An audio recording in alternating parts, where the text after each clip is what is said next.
Thank you for joining me today. It is time for Monday Motivation.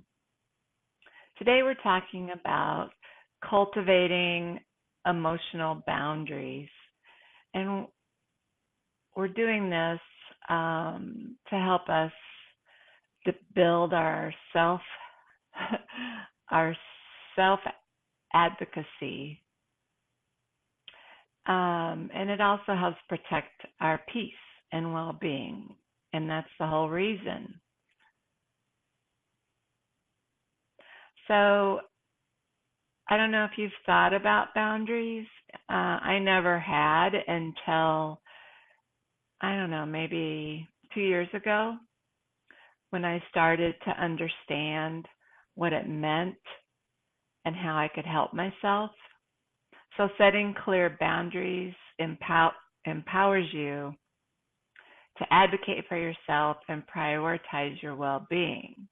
There are many kinds of boundaries, but today we'll talk about emotional boundaries, how to set them, what they are, how to set them, and what the benefits are. So only you know what you need, expect, or desire in your own self-advocacy journey. Creating and maintaining emotional boundaries is crucial to empowering yourself, honoring your own needs, and asserting your worth. So I can't tell you what your needs are. I know what my needs are, so I'll tell you some of my stories about emotional boundaries. But then you have to decide for yourself. But I can give you some pointers on how to do that.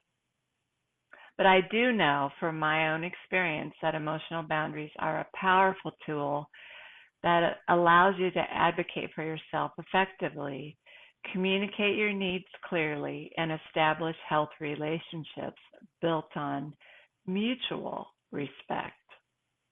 Perhaps you felt let down by someone you care about, or even allowed these experiences to shape how you see yourself.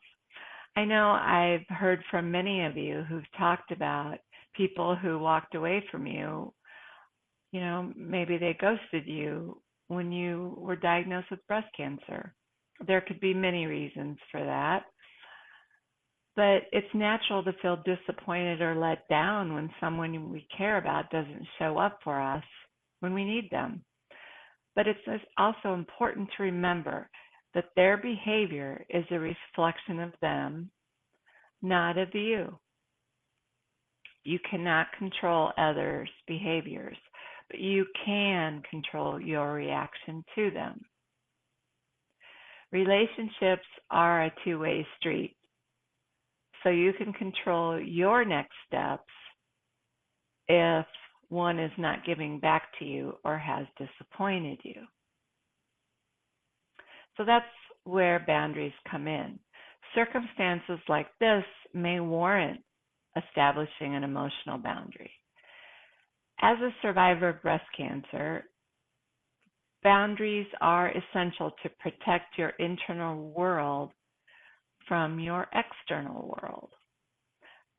Boundaries are the limits you set around your physical body, your belongings, your time, your energy, your mental health. Your boundaries are the rules you set for others who want to step into your life. Boundaries make you feel empowered, prevent others from taking advantage of you, and they also prevent you from being mentally drained or manipulated by others. Without boundaries, your internal world would crumble. Others can hurt you whether they intended to or not.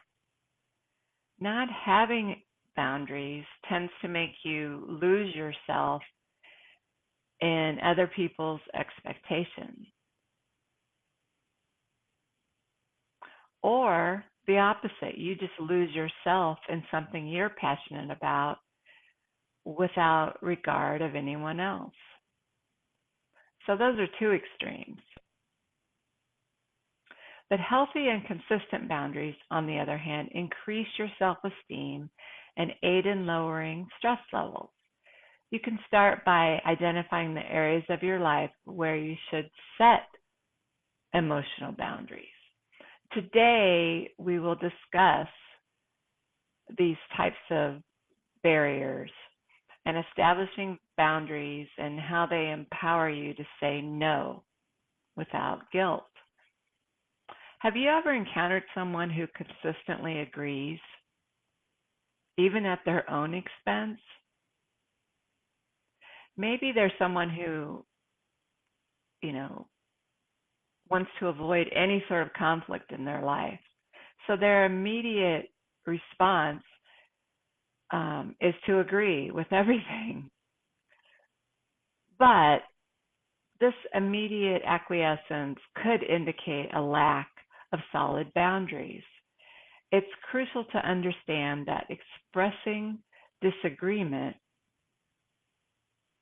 or refusal isn't impolite and doesn't warrant an apology. Societal conditioning often makes us feel remorse or, this strong sense of feeling left out if we utter a simple no. However, it's a form of self-love and a testament to respecting boundaries. Always align your responses with your instinctual feelings. If your intuition encourages a yes, then embrace it. Go all in.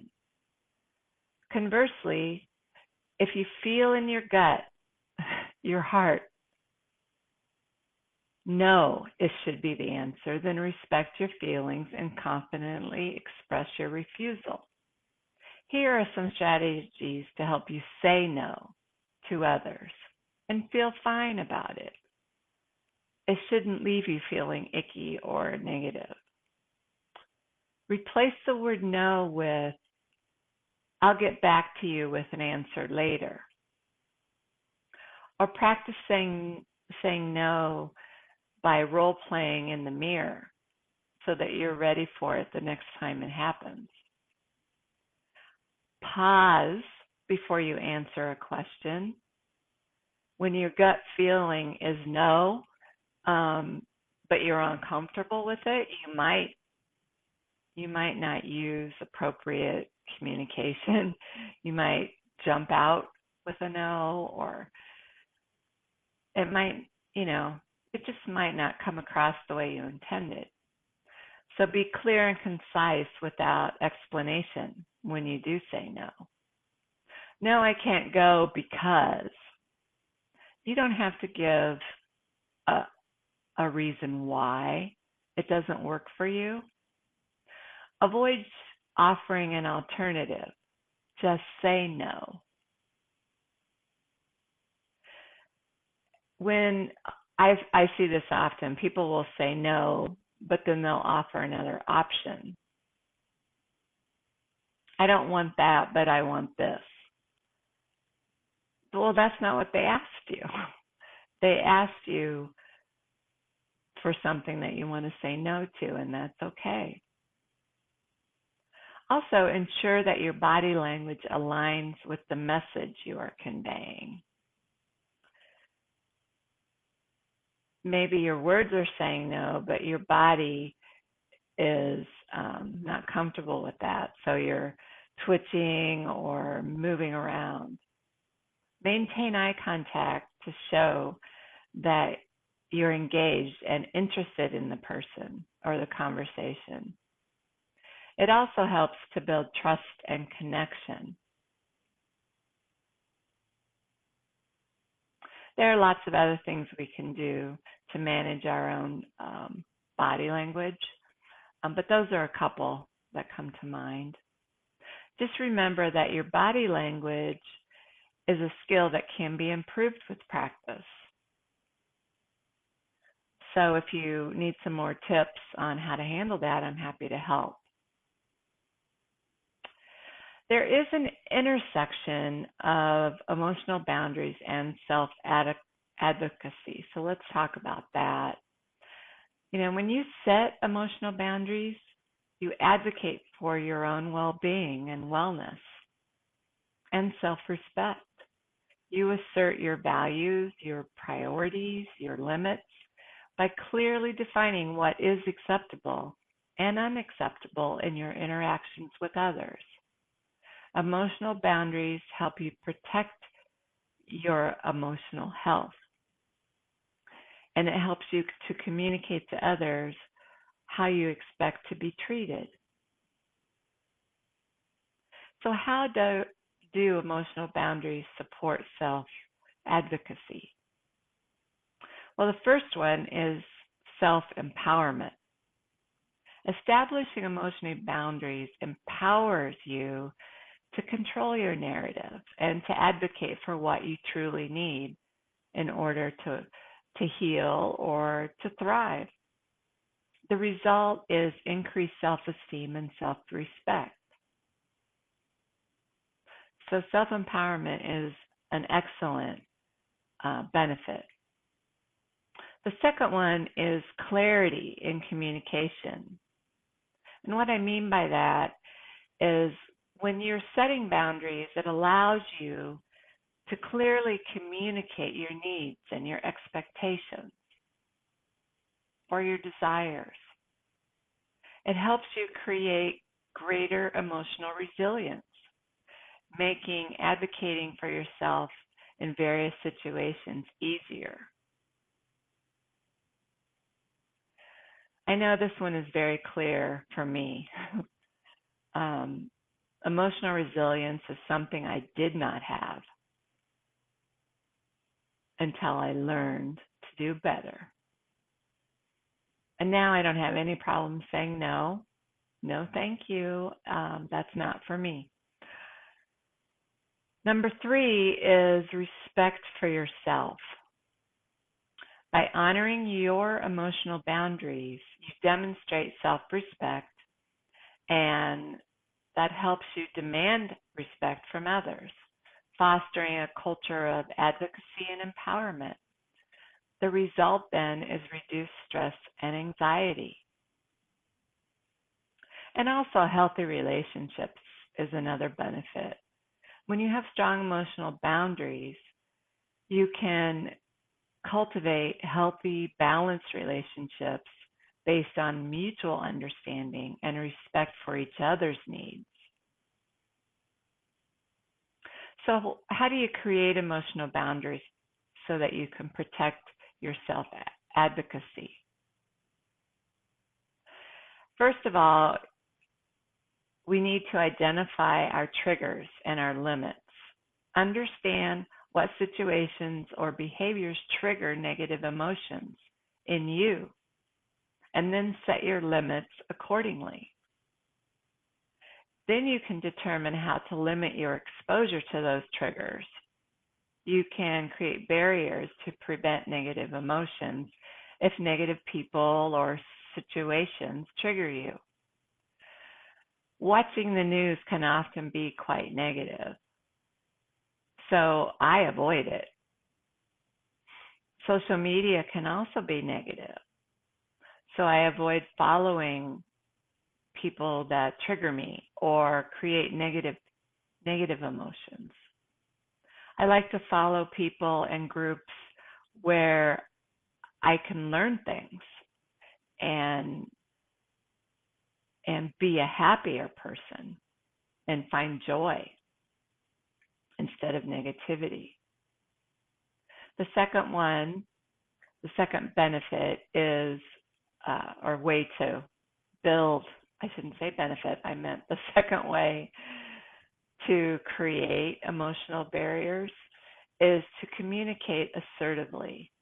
Communicate your boundaries to others respectfully but assertively, advocating for your needs without compromising your values.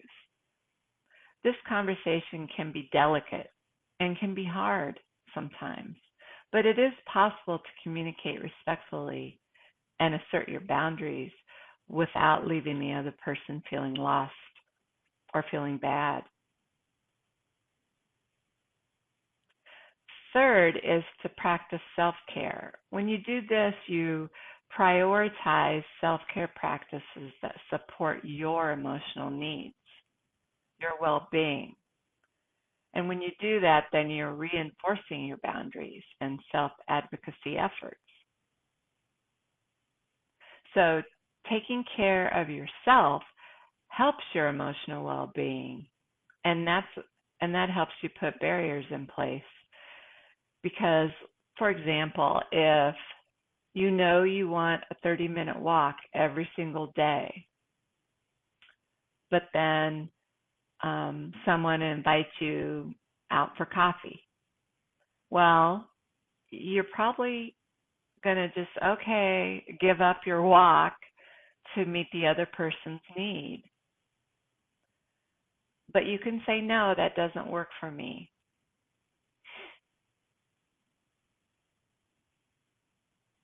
But you get to decide.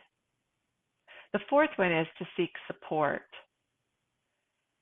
This is about surrounding yourself with individuals who respect your boundaries.